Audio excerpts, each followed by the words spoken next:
O processo de assentamento difere muito do processo de acampamento, mas não é um processo mais fácil tampouco. É um processo também difícil, porque a gente percebe que quando conquistamos a terra, surgem outras necessidades também, porque temos que garantir o acesso à saúde, o acesso à educação, o acesso à cultura. Então é uma luta contínua também. Continuam as reivindicações para poder garantir também coisas nesse sentido.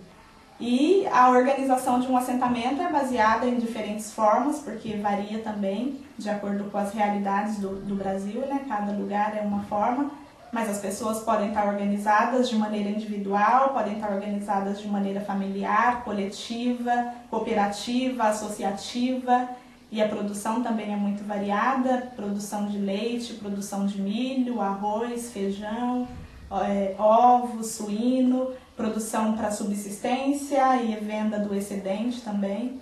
E agora temos um debate, por exemplo, na área da produção, para garantir uma agricultura agroecológica, baseada no aproveitamento do espaço, para poder diminuir a dependência de insumos externos do pacote tecnológico apresentado, a partir principalmente da Revolução Verde, para que o agricultor possa ter de fato uma autonomia e ter uma vida digna, garantir uma vida digna para si, para a população local, para a população do país.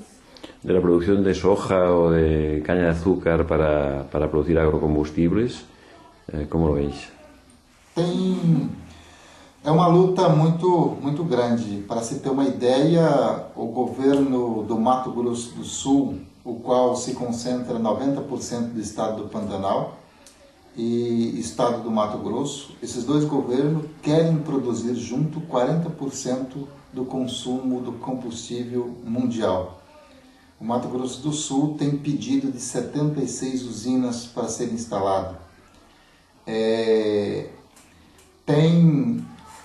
Além de ter as transnacionais ter comprado muita terra no Brasil para a produção de agrocombustível, ela tem ocupado os espaços, porque quem plantava alimento também eles vão comprando, então está diminuindo a produção de alimento e, consequentemente, aumentando o preço desses alimentos.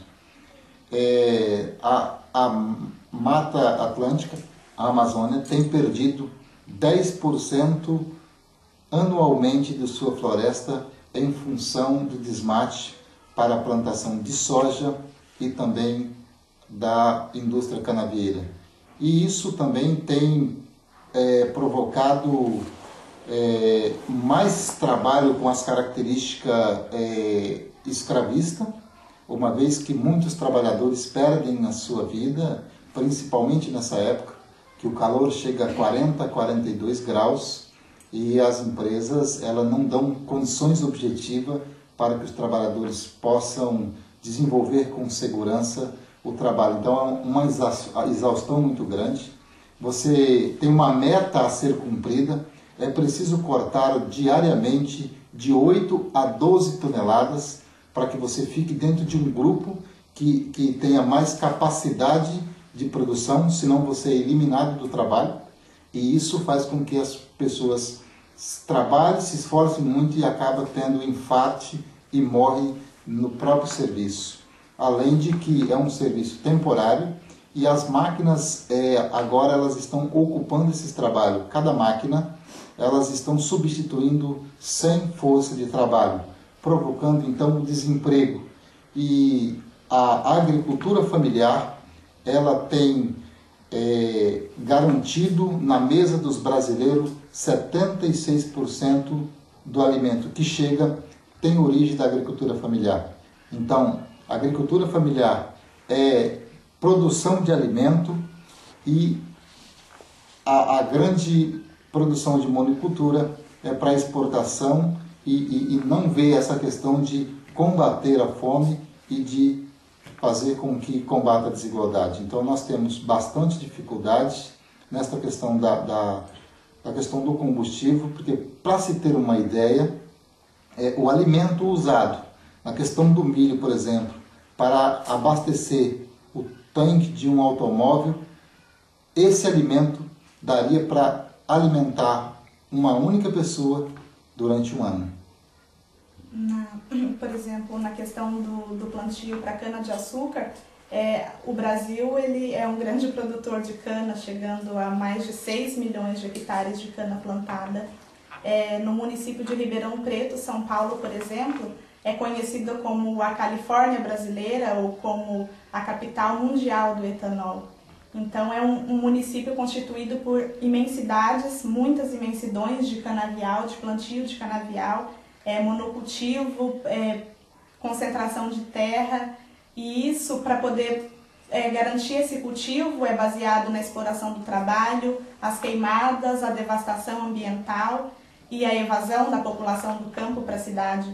Por exemplo, hoje a população carcerária, a população que vive nas penitenciárias de Ribeirão Preto, é maior do que a população rural que está na cidade, no município.